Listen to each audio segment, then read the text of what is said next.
রাতের অন্ধকারে সীমান্ত এলাকা ডলুতে সন্দেহজনক ঘোরাফেরা, গ্রামবাসীর সন্দেহে আটক এক বাংলাদেশি নাগরিক। ডলুঘাট বাজার গ্রামরক্ষী বাহিনীর তৎপরতায় পুলিশের হাতে তুলে দেওয়া সন্দেহভাজন ব্যক্তি। জিজ্ঞাসাবাদে নিজেকে বাংলাদেশ ঢাকা ময়মনসিংহের বাসিন্দা বলে স্বীকার। খবর পেয়ে ঘটনাস্থলে বড়খোলা থানার পুলিশ আটক করে নিয়ে যাওয়া হয় থানায়। পুলিশি জেরায় মিলল না কোনো বৈধ নথি, কথাবার্তায় স্পষ্ট বাংলাদেশি হওয়ার সন্দেহ।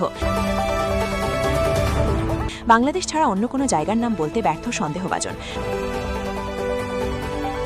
আটক ব্যক্তির নাম মোহাম্মদ রুবেল, পুলিশ সূত্রে নিশ্চিত।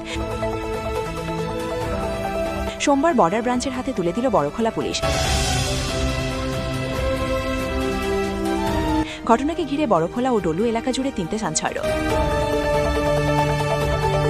সীমান্ত নিরাপত্তা নিয়ে ফের উঠছে বড় প্রশ্ন।